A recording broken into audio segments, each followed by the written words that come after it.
while we're looking at protein structure, we now want to develop what are the different stages within it. And in an earlier slide, we referenced it looking at each of these individual pieces, starting with our quaternary structure at the far left, moving into our tertiary examples, moving into our secondary, and then I did not link out to, but we'll go ahead and see if we can do that real quickly here as well, our primary structure at our protein data bank. So if you go through and look at the PowerPoint video and look at that, you should find the link to the protein data bank, and hopefully this pops up nicely. And what we've got here is now actually the sequence, oh, come on, there it is, the sequence of that ribbon structure that we saw originally. So what we're looking at is subunit C. You'll notice that they list out all of these numbers, which you can't see, so give me a second here. They list out all of these letters. Those letters are the one-letter code for each of the individual amino acids that make up this structure. They're also trying to imply some extra information because they're showing something known as a beta sheet, or a part of a beta sheet, followed by these alpha helix kind of coily looking things. We haven't addressed what those are yet, so we don't really know what's going on with that. But what we're seeing here is just the kind of the sequence of your individual amino acids, and you'll notice that we're looking at about 390 amino acids in this particular structure. So that's a pretty sizable amount, but actually relatively small when it comes to proteins. So that's our primary structure. So these are our main categories, so now we've got to understand something about what makes up these categories. Well, we'll start at our simplest level. We'll look at our primary structure. This is literally just the sequence of the amino acids in a given protein. Okay? So we're going to be looking at how each of the amino acids link with each other. As we've already talked about before, remember that we need to start our left side of our amino acid with the amine group. Our rightmost side of our structure will be the acid group. Okay? So what would happen if we, say, changed out one of those amino acids for a different amino acid? So if we're changing the primary sequence of amino acids. Well, if we just change out one, we might assume that we don't get a whole lot of a change. And that's where we would be wrong, which we'll find out here in just a second. Most of our amino acids get classified according to different functional or functionalities. So some kind of common classifications, which we've talked about in Chapter 3, were polar, nonpolar, acidic, basic, hydrophilic, hydrophobic. So it is important to have some idea of what those different properties are, so that, say, if we move to looking at how primary structure is important, if we look at the amino acid sequence found in some red blood cells, if we look at amino acid number 6 in a normal red blood cell, we'll notice that that amino acid happens to be a glutamate. Okay? If we go through and look at a sickle-celled structure, what we end up finding out is that that amino acid has become a valine. And if we go through and look at the blood cells, you'll notice that we see a drastic difference in the physiological appearance of the blood cells, and all we've changed is a single amino acid. Okay, so we can get some pretty massive differences with just a single amino acid switch. So why does that matter? How is that actually getting influenced? Why can we see this? Okay, well, this comes back to the structure of your amino acids. If we take a look at the glutamate, we've got a charged amino acid. So this is going to be very hydrophilic. It could also be used as an acid-base shuttle or a proton carrier. Let's just call it acid-base shuttle, why not? If we go through and look at valine, at its side chain, what do we have access to? Well, unfortunately on valine, all we have are carbon to hydrogen bonds, which generates London dispersion forces, which are incredibly weak and do not want to interact with water, so we end up with a hydrophobic interaction. So this subtle change is enough to cause the protein overall structure to flip out and now set us up with this sickle red blood cells as opposed to our normal kind of circular red blood cells. So our primary structure is kind of important. It's just how we evaluate and see that difference and what we would end up predicting with it. So this is how we would then transition up into our secondary structure. So in our secondary structure, what we're now looking at is the sequence of amino acids, but then how ultimately the protein backbone adjusts to generate different orientations. Okay? So the question becomes, well, how can it go through and do this? The most important aspect is actually highlighted in here within those orange, and now I'm covering over in red arrows. We have sigma bonds, which have the potential to rotate within the peptide backbone. These are technically different sigma bonds, so we will refer to them as different features. We have the psi and the phi, at least that's how I'm going to reference them, are psi and phi bonds. So how would those affect our interaction? Well, if we do a rotation about there, we could potentially see a different alignment of the backbone. Notice in the backbone here, if we look through our peptide, that it is kind of nice and jaggedy. If we went through and rotated about our psi, we would potentially end up with something along these lines. I didn't draw that very well. But we could end up seeing something more like this. Okay? Well, we've now changed kind of the orientation of our structure. Okay? That orientation change, and ultimately even our directional change, gives us a different result. So a simple rotation about our bond can cause a pretty significant change in the structure of our protein, or particularly the secondary structure, and how those amino acids can potentially interact. If we take this a step further, we also have the potential for hydrogen bonding with the backbone of our amino acid or our protein structure. That intermolecular force attraction for hydrogen bonding can also contribute to our secondary structure. So we're looking at some strong hydrogen bonding options from the backbone, and it is important to note that we are referencing the backbone in this case, not the R groups, and then our bonds, which can be subcategorized into what's known as the Ramachandran angles, for the guy that went through and actually said, hey, rotations about these bonds are pretty important, and that's how we can determine our secondary structure. So what happens when we have secondary structure? Where are these interactions occurring? If they occur in relatively short distances, we end up seeing something along the lines of our alpha helix. If they're happening over potentially longer distances, we tend to see something more along the lines of our beta sheets. So what's happening in each of these cases? Starting from the center and working our way outwards, we're working with varying or reducing complexity in each of these. We start by first looking at the big mess that is our entire amino acid sequence on either side. You notice the one thing we did simplify is we just put in R groups as opposed to actual groups within those. And then we said, well, there's too much junk in there, so let's simplify that out. Let's actually ignore the R group, and now what we end up looking at when we move one step further out is that we end up looking at just the backbone. Okay? And we do that in both cases. We end up looking out at the backbone. And once we're in this format, it becomes a little bit easier to see what's going on. And notice I'm saying a little bit. In the beta sheet, it's a little bit easier because we can kind of see that we have these kind of sheets running next to each other, these sequences. Okay?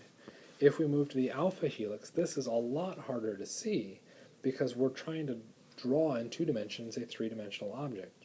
What is happening is we are coiling our amino acid, or not our amino acids, our protein. It is coiling on itself, or generating a helix. Okay? So we can then push this further into what could be considered a cartoon of our secondary structure. And when it comes to the alpha helix, we typically see it shown in this ribbon format where they're trying to show this kind of coil. You'll notice they change the shading on it to help us see where our front and back of our coil is located. We've got the same kind of thing happening with our beta sheets. They're showing the ribbon, which is the direction of our amino acid. And notice it's not coiling in this case, it's just a straight ribbon. And in this case, you'll notice it's coming back. So they've added some kind of arrows to the top of the beta sheet, which will become relevant here in just a little bit. Okay? But that's kind of our two primary categories when we're looking at our secondary structure, the alpha helix and the beta sheet. So, when we've got the alpha helix, I want you to go through and watch a video, and I'm going to attempt to record the video, but I have a feeling I'm going to stop it partway through. I want you to go through and watch the whole video, so you've got the link information down below. And what we want to think about is the important information that we're hearing mentioned in the video. And then we'll summarize that important information as it would pertain to, say, maybe an exam. Okay? Along those lines, once you've compiled your important information, think about what conditions might prevent the alpha helix from actually forming. And you should be able to come up with at least 3 different versions. So here we go. Let's attempt to link out and watch the video and see what happens. See what our quality becomes. Or not. There it goes. The alpha helix is one of the most common secondary structures in proteins. Amino acid side chains project outwards from the polypeptide backbone that forms the core of the helix. The chain is stabilized in this conformation by hydrogen bonds between the backbone amino group of one amino acid and the backbone carbonyl group of another amino acid that is 4 positions away. These interactions do not involve side chains. Thus, many different sequences can adopt a helical structure. Alpha helices are regular cylindrical structures. One full turn occurs every 3.6 residues and extends the length of the helix by approximately half a nanometer.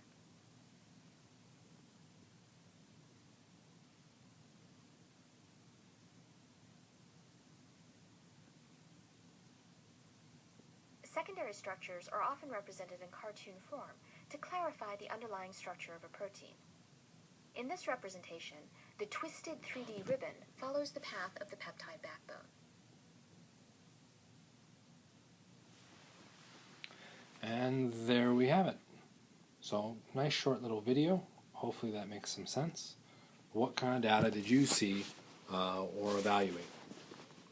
Okay, so let's jump right ahead. There we go. Here's some facts associated with our alpha helix. Not all of these were mentioned in the video. Some of them you'd find in your textbook. Protein structures Oh, give me a second here. A small protein. So some of the facts that we can pick up in this is we have a right-handed clockwise rotation.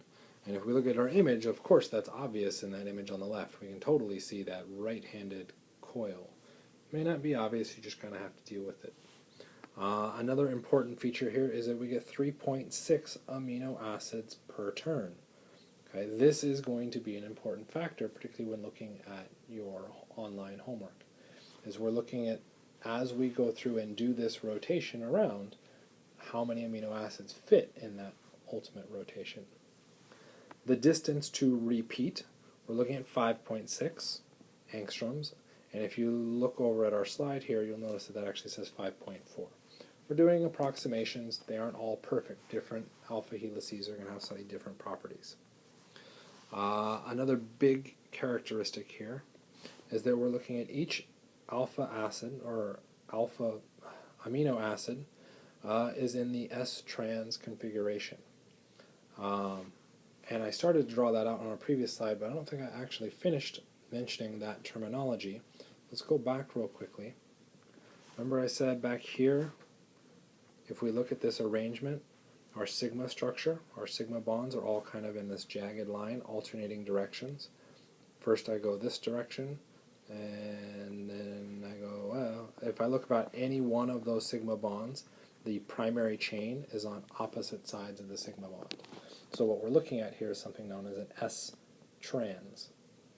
So the trans giving us the opposite nomenclature that we might remember from organic chemistry. The S, which you may or may not realize, is in reference to the sigma bond. Okay? We could have an S-cis system, in which case we would have to do, say, a rotation about this bond to bring this carbon over to this side. Okay? Then our structure would look more along these lines and then jagging its way up. So at this sigma bond, we would then have an S-cis conformation because of where the backbone of our amino acid is then moving. Okay. Typically we'll see the S-trans. Those of you that may remember, trans is more stable than cis because you're putting your larger groups further away from each other. Okay.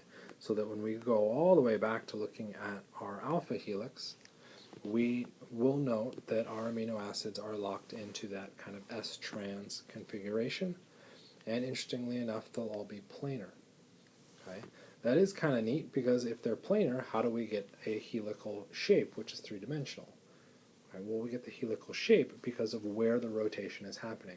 It's not happening in the plane of the amino acid, it's happening in the amide bond that's connecting each of those amino acids.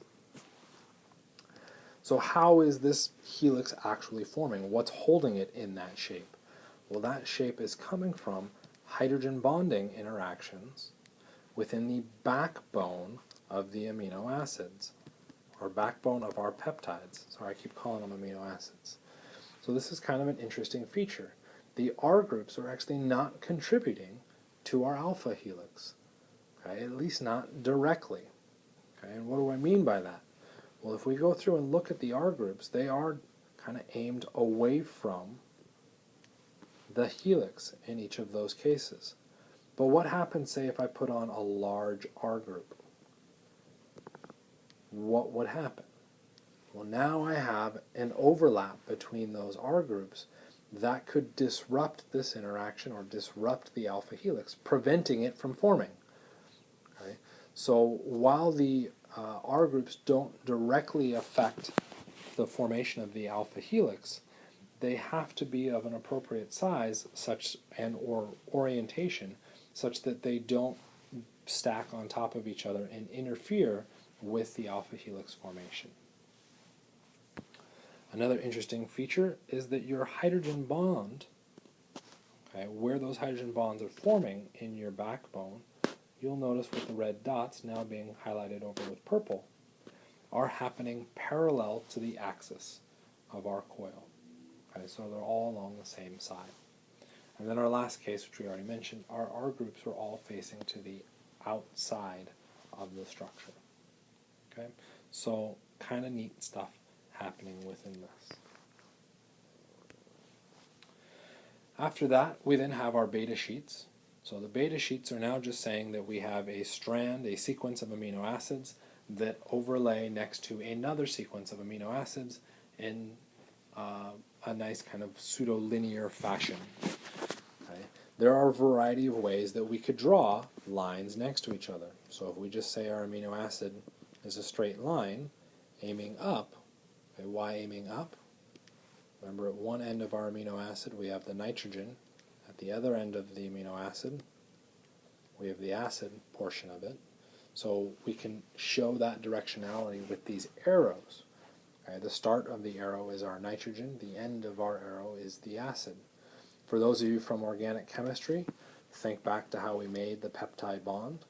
We take electrons from our nitrogen, and the electrons from our nitrogen share with the carbonyl. So we're actually following the standard pattern from organic chemistry for our arrow pushing. So it actually kind of makes sense. We could then overlay next to this arrow another linear strand. Well, how does that linear strand then align? Does it align where the arrows or the strands are going in the same sequence? Okay? Or does it align, say, in the opposite direction? Okay, well, this is going to generate the two possible formations for a beta sheet, known as parallel or anti-parallel. If they are aligned in the same direction, over here, we're looking at our parallel comparisons. If we look to the left side, we have our anti-parallel alignments. Okay, so it's just saying which direction is our amino acid sequence following. Okay, so we clean that up. What's going to happen to our R groups? Okay, well, again, not easy to see in the drawing here, but what we're doing is forming a hydrogen bonding interaction between the backbones of proximal chains. The R group is necessarily going to have to be aimed away from that interaction, because if the R group was aimed towards the other chain, it would then interfere with the hydrogen bonding interaction, which would prevent the beta sheet from forming. So in a successful beta sheet, the R group is aimed away from the hydrogen bonding interaction, which is running through the kind of plane of our structure. So our R groups would be aimed, what's the best way to draw this? How are they referencing these? Our R groups are coming off of our black ones. This is now aimed behind the plane of the board for that R group. The next carbon with an R group is actually going to be wedged coming out at you. The next one will be dashed going away, wedged coming at you. So you'll notice that the R groups kind of alternate, one away, one towards, one away, one towards. Okay? And that's just going to be the natural formation for our beta sheet. Notice again that we're still going to have the S-trans configuration. We want that kind of lowest energy formation for our backbone. The carbonyl and the officially NH that are generating our hydrogen bonding interaction are perpendicular to the axis of the sheet. So meaning our sheet is running kind of up and down. Okay, if we just said that this was our sheet going through here, our hydrogen bonding interaction is acting as kind of a ladder in between. Okay, it's happening perpendicular to the axis of our sheet. And that's how we get our beta sheet. Your textbook goes through a variety of ways to try and make it easier to go through and see this. So initially we've got these kind of goofy drawings which aren't particularly easy to pick up. So instead they went through and tried to overlay and simplify the structures and now look at them straight from the top. This can help visualize what's going on. We're starting with our nitrogen end, which isn't very nicely drawn here, going towards our carboxyl end. And in the other case, we're starting with our nitrogen end going towards our carboxyl end. So what we're referencing in this case is a parallel sheet. In the other case, what's happening? We're starting at our nitrogen end and going towards our carboxyl, nitrogen end, carboxyl. So we have an anti-parallel sheet. Okay. You may notice that in your drawings, it may not be super obvious which end is which. Okay. For instance, if we go through and take a look at this end, keep our focus over here, how is it connected to the other beta sheet, or the other plane to generate our beta sheet? Well, in this case, we don't really know. Minimally, it can't just loop back around, because if it loops back around, we'd end up in the anti-parallel system. So to generate the parallel system, if we were to look at this as a single chain connection within the same protein, it would have to loop around and then come back through, okay, to maintain this amine to carboxy direction. How do we know we have the amine to carboxy direction without just looking at the nice little arrows that our textbook has provided us? This becomes a little bit tricky to evaluate, so let's try and pick a section within this to nail it down. So the best option is to go through and find an amino acid. So remember our amino acid, particularly we're looking for a nitrogen. We would then expect our an R group and then our carboxy. Okay, and it wouldn't be COO because we'd be encountering the next amine or the next nitrogen. So let's pick a nitrogen. Here's a nitrogen, and we want to move to the next carbon. The next carbon if I'm going in this direction, should be a carbon with an R group. And sure enough, that's a carbon with an R group. Why do I know that? Okay, we did this in purple.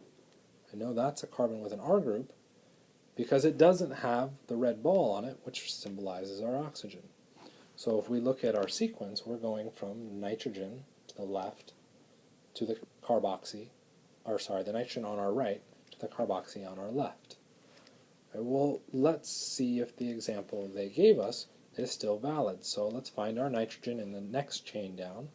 There's a nitrogen, okay, and maybe it's just this left or right-left thing that's messing it up. So let's move the atom. Let's say maybe we got it backwards, and the next atom should be our R group. Okay, well, if this was an amino acid and these were actually connected, that should be an R.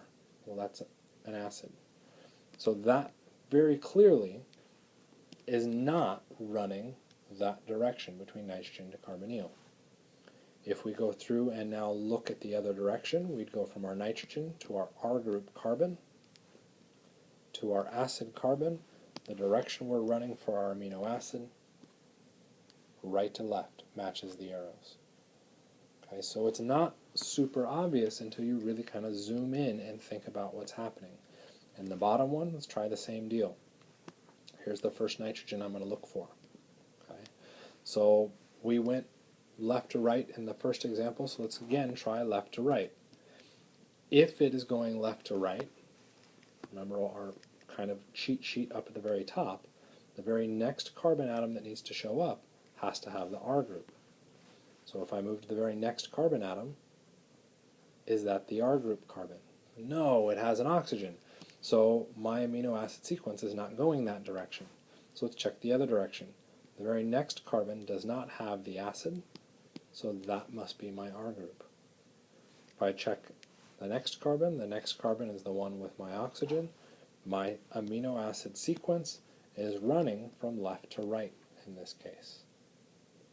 Okay, so kind of break down to figure out which direction your chains are running. Once you've got the direction, draw your arrow on. You can then move to the next chain and look at its direction to decide, are you running parallel or anti-parallel. Okay, kind of slow, but it'll get you there. Some other kind of patterns that show up within your secondary structure. So you will sometimes hear reference to something known as a beta U-turn.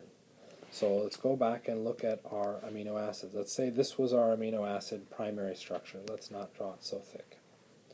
So this is our amino acid primary structure. If I had a beta sheet, there were a couple options. I could go through, and now through this area, I have, come on pen, I have my beta sheet. I could have just as easily had done something like this, where it went up and it did some goofy things and then it came back through like that. And now I have my beta sheet happening again through there. In those cases, we're getting different directions. In the first case, I'm starting with my amine. That's going to loop all the way around, and I end up with the anti-parallel beta sheet. In the second case, what happens? I'm running this direction, and I flip all the way around. I'm still running this direction, and I have the parallel beta sheet. Okay? So in one case, particularly the anti-parallel, I had to do this massive kind of hairpin turn to drop back so that I can get the beta sheet forming. In the other case, where it was parallel, I didn't have to do a big massive turn. I just needed enough time or enough length to loop all the way back around eventually so that I could match up beginning to beginning. Okay? So that big long chain, anything has a big long chain. That's not special. But what is special is this special situation happening in the anti-parallel system. We have what we would reference as a U-turn within our chain. It was going immediately up, and then it very quickly decided, let's double back around and double back on itself. Okay?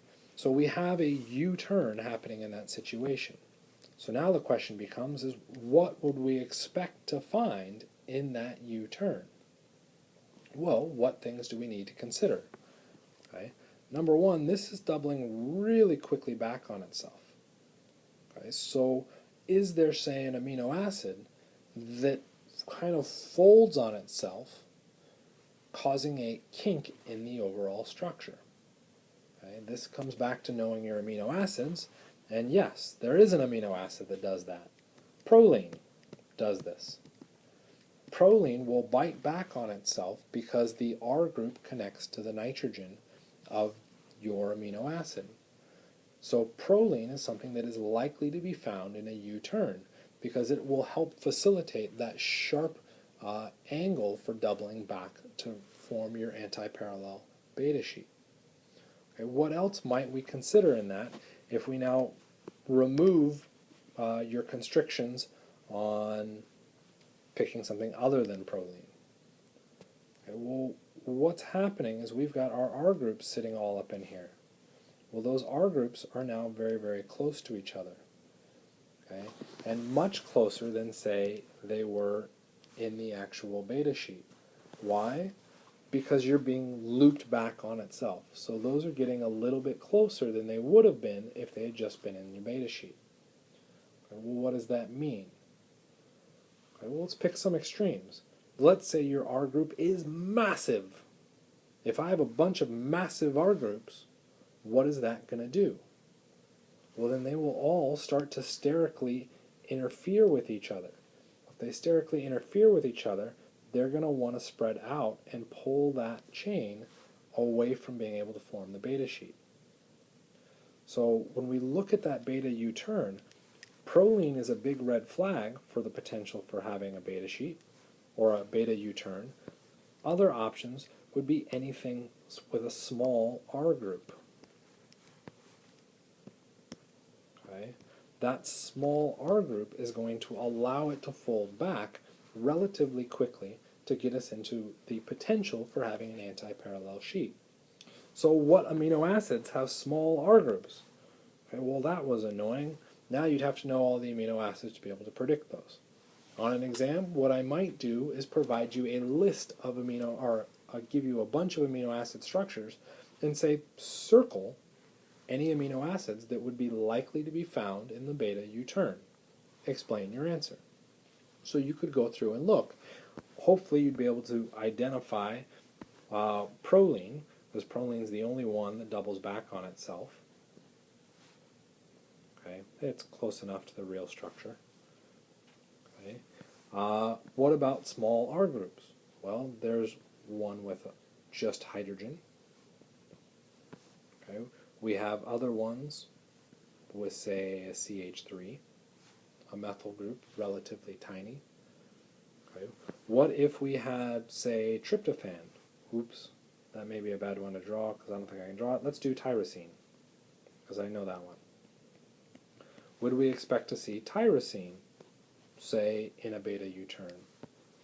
Probably not, because of how large it is. That size is going to prevent it from the main chain from being able to do that U-turn. Okay? So we have to evaluate these kind of size arguments as well as kind of shape and constrictions within these. Okay? Now we start to run into a gray area. It's kind of bizarre that your textbook now mentions this term motif because the alpha helix and the beta sheet are technically motifs. All they were really saying is that we found a recurring common pattern, and in that recurring common pattern there are certain characteristics, and we've noticed that characteristics show up in a bunch of different proteins that are in theory unrelated. That is now what defines a motif. Okay, so beta sheets are a motif. Okay, alpha helices are a motif. Okay, what happens if a beta sheet coils on itself? Say like in this first case. Well, now it's not really a beta sheet because that's not really a sheet. A beta sheet is supposed to be a flat kind of structure. This is now folded back, forming kind of a cylinder. So it's kind of like an alpha helix, but an alpha helix, it's the amino acids, or it's the protein backbone that's forming the helix. Here we don't really have that. So what we have is almost a beta sheet doing a helix. What do we end up calling it? Well, we end up referring to it as a beta barrel, because we're generating a barrel shape using beta sheets. Okay? There are a variety of ways that you could go through and do that. If you take a look at the one I've circled, this one's relatively straightforward. We go immediately out of one into the next, out of one into the next. So we end up with an anti-parallel beta barrel. What about the next one over? Okay, this one's nice and fun because we're getting a nice kind of sequence, but then where does this go? What the heck? It's now going over here, and then it's coiling around and it's doing some other weird stuff. So we're getting a slightly more complex beta barrel. And why does it need to be more complex? It has to do with the function of that particular protein and what it's being used for. If we continue to go through and look, you'll notice that we end up with all sorts of other weird kind of complexes coming out of these, where you get beta sheets overlapping with alpha helices. Okay? So since they're recurring enough in a variety of different locations, we still refer to it as kind of a secondary structure because it's a common pattern found in lots of different proteins. Okay? So we can kind of refer to it as secondary. But it's really looking at how these different secondary bonding patterns interact with each other, which is really kind of better described as tertiary. Okay, so really what we're looking at with these secondary plus structures is a gray area between a secondary structure and what is technically a tertiary structure. How do the secondary structures fold together to make a larger structure? That's our tertiary. So our secondary is really what are the common repeating motifs. The tertiary is now, okay, you take a look at the entire protein. What does it look like? Okay. So if we go back to, let's see if we can get a nice picture in one of these. I can't remember if we do or not. I've overcommitted. Okay, no, we don't get any nice ones there. We'll have to look at, come on, this figure.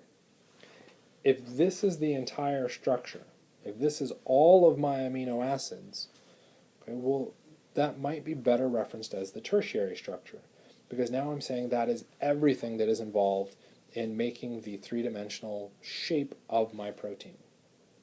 If, however, kind of need to clear up some space here, if, however, I'm looking at this model, whoops, come on, however, I'm looking at this structure, and I notice that this amino acid chain goes off and it does some alpha helices stuff, and it goes over and does some more beta sheets. Okay. Well, now when I reference this section, I would probably refer to that as the secondary structure, not the tertiary. Why all of a sudden the change? Well, this is now the bonding pattern or the arrangement within a section of the protein, not the entire protein. But it is more advanced than just an alpha helix or a beta sheet.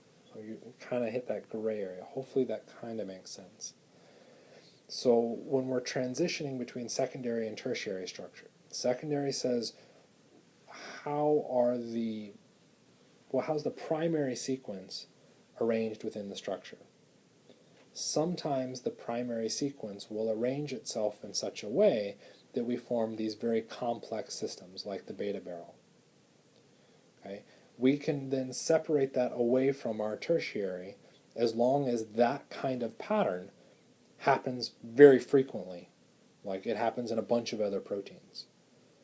The tertiary structure now says we take a look at all the secondary pieces. How does that make the protein structure? Okay? So in some cases, the protein structure is the secondary structure because it's a small enough protein. In other cases, we need other pieces to come in to give us our overall picture for the final protein. Okay? And that's where we're kind of transitioning between our secondary and tertiary. It's not a clean line. At this point, your textbook finds it reasonable to then approach the idea of fibrous proteins versus globular proteins. Well, your fibrous proteins take your secondary structures, say like an alpha helix, and they'll arrange a bunch of alpha helices next to each other, okay, in such a way that they all kind of fold and mix with each other. Okay? And we end up with things like collagen, fibroin, or keratin. The best idea to think in this is strands. You've got these long kind of stringy lengths of proteins kind of connected to each other. Globular proteins, much like ATP synthase, okay, don't have this nice kind of strandy thing. What we've got is something maybe like a beta barrel. Okay? So we're looking at something that's kind of condensed and almost ball-like when we're looking at it. Okay? Which then brings up the next question for both. What about solubility in each of these cases? Well, if we've got something that's kind of ball-like, what are we going to think about for water solubility? Well, it turns out most of our ball-like or globular proteins end up being quite soluble in water. So let's just, how do I want to write that? Let's just say quite soluble.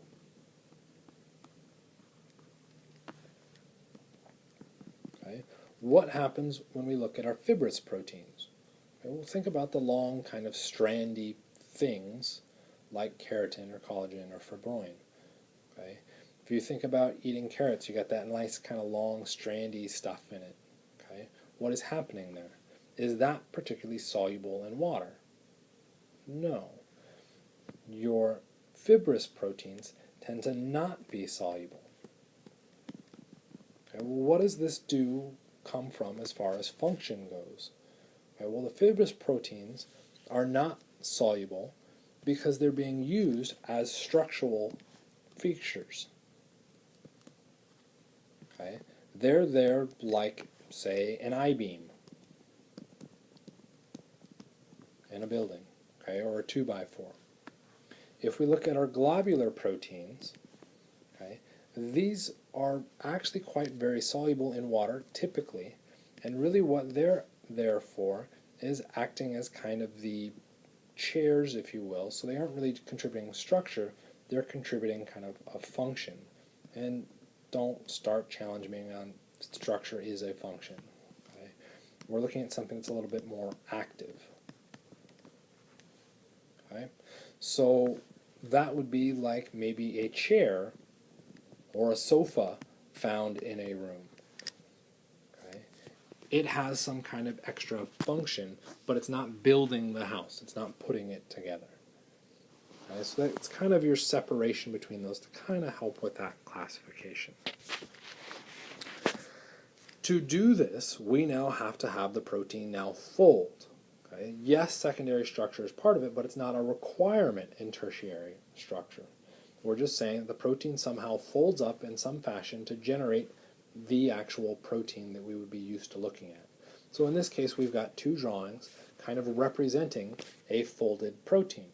And you'll notice that you probably don't see any alpha helices or beta sheets. Okay? But you might notice some interesting color patterns. Okay? For instance, the one on the left shows lots of kind of red and orange where in our protein? Somewhere in the middle. Whoops, I need an E. And in the other one, you should notice that they've got kind of a sizable amount of green, and that green is really shown on the outside of the protein. Well, what's going on with that? What are they trying to reference here? Okay, well, what would we expect to find on the outside of any protein? So think, you've got your protein, what would we expect to find, say, here? Okay, so it's not part of the protein, what's outside it? Hopefully you should remember that we've got water as a solvent. Okay, so what would we find on our protein in this green area? What might we expect to find? Well, we should find amino acids that are water soluble. We should find our polar amino acids. Okay, well, what would we expect to find in the middle then? Okay, Okay, well, the middle is going to be everything that is trying to avoid water on the outside. So we'll expect to find our hydrophobic, okay, or our non-polar amino acids. So remember when I told you that you needed to memorize 5 amino acids and then you needed to have some idea of their different structures and functions. This is our primary reason for why. I want you to be able to say, I expect to find X protein on the outside of an amino acid, or on the outside, I said that all backwards. I expect to be able to find X amino acid on the outside of a protein, or on the inside of the protein, depending on its physical properties, how it is classified. That's what I want you to really be able to do, so that when you see a protein, or even parts of a protein with the different amino acids, you can go through and say, this is where it belongs. Okay? That's what we need to focus on. Okay?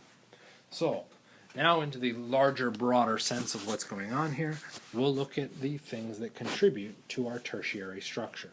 So we get lots and lots and lots of features contributing to it. Okay? You've got, right out of the gate, 2 big ones that we're listing on the left there. We have an alpha helix and a beta sheet.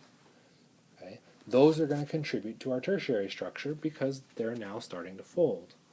Other things that will show up, they're trying to show a metal coordinating 2 amino acids within the backbone of our protein. Okay, well, what kind of amino acids would we expect to coordinate to a metal? Well, what charge is a metal?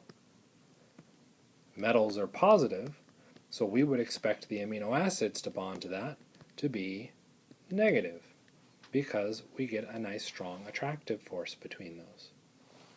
Other interactions that contribute, okay, they had to go through and specify particular amino acids in this case. They got leucine, valine, and isoleucine. Hopefully you've been looking around at your amino acid structures enough to realize that leucine, valine, and isoleucine are all non-polar amino acids.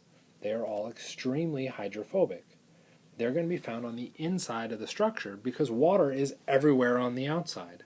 Since they don't want to interact with water, they're going to preferentially pull the protein chain into the middle so that they can kind of hide from water. Other connections. We've got something known as a disulfide bond. Okay, I'll leave this to you to figure out. Where did we get this disulfide bond coming from? As a hint, I just circled 2 pieces of it. We can also get side chain hydrogen bonding. This is a new one that's jumping up here, because in our alpha and beta sheets, which were our secondary structure, we did not reference our side chains. It was the backbone generating hydrogen bonding interactions. Okay? Now we're saying, to build the larger structure, that side chains can potentially interact with each other. Okay? Within this, realize or note that we aren't looking at the immediately next amino acid. This could be an amino acid that is 20 acids away. It could be 50. It could be 3. Okay, that distance is kind of irrelevant because we've got a floppy ribbon that we could kind of fold around to bring different parts of it close to other parts.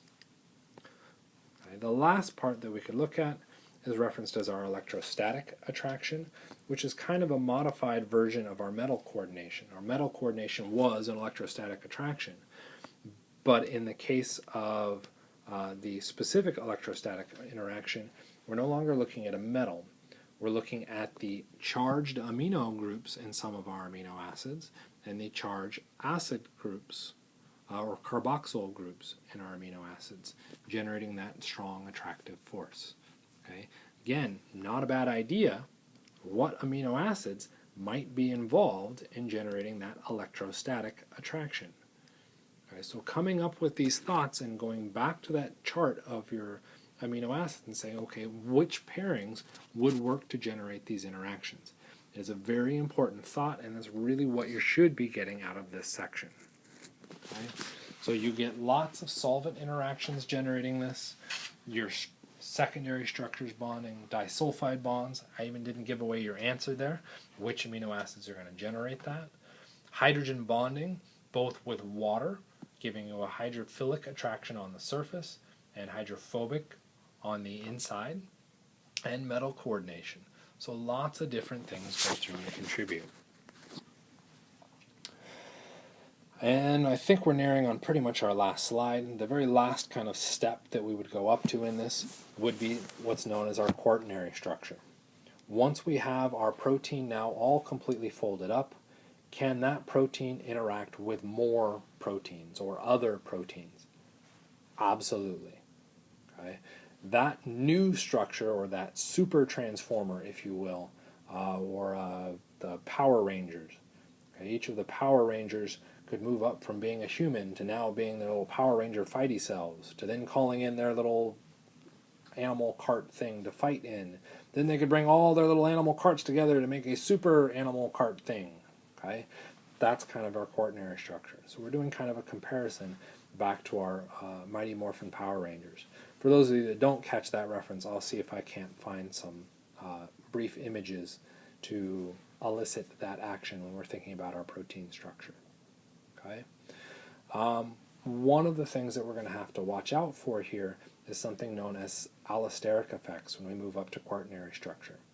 One peptide sequence may affect another peptide sequence. So if I come into, say, the example of hemoglobin here, and I put an oxygen molecule here, okay, well, that oxygen molecule has its own electrons, has its own characteristics. That may cause this structure here to then poke out over here a little bit. Well, in the process of poking out there, this one now has to open up a little bit to its middle. Well, now what is exposed? A place where I can put another oxygen. Okay. Well, that now changes that structure a little bit, which then pokes into this one, which then opens up another hole over here, which then allows another oxygen in. So each of those kind of bindings causes a different section to change its structure. That effect is known as your allosteric effect. The binding of something changes the structure, affecting the binding of something else. Okay? And this can be done in a positive fashion in the case of hemoglobin, which would be referred to as positive cooperativity. As we bond one oxygen, we now increase the affinity for hemoglobin for more oxygen. We could also have a negative cooperativity. When I bond one oxygen, it prevents another oxygen from binding somewhere else. Okay? And we'll talk about that in greater detail when we move into Chapter 6.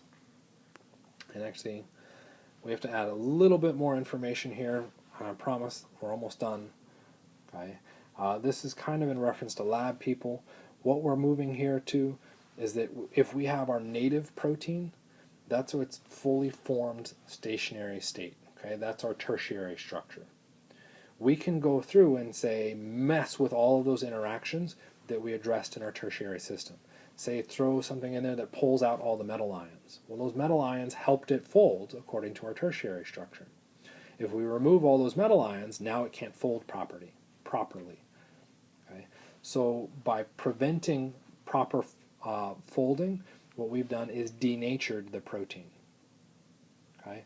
It's still got the same amino acid sequence, okay? And it could theoretically go back to becoming the native protein given the proper circumstances. But we haven't destroyed the protein. Okay? We've just prevented it from folding appropriately. Okay? As a last possible option, we could go through and do degradation. We could straight up destroy the protein. Okay? That would be coming in and saying, you know what, protein, I don't want you connected anymore. I now have two pieces of protein. Okay? That's going to be a degradation. That is not easily reversible. Denaturation, on the other hand, can be reversed given the proper circumstances, and those circumstances can be tricky to mimic. And this is one of the challenges that biochemists face when they go through and deal with proteins and trying to pull them out of their natural systems. Okay? And just as a last check, yeah, we don't want to look at that slide. We'll worry about that later. Okay? So there's our big difference between denaturation and degradation. I will go through and take a look at the homework system and pull questions into a later homework assignment for a post-exam 4 homework, I guess would be the best way to describe it. So don't panic if you run into some questions that you don't think we talked about, like about hemoglobin and myoglobin. You can kind of ignore those. Those will get shuttled into a later assignment. And that's it.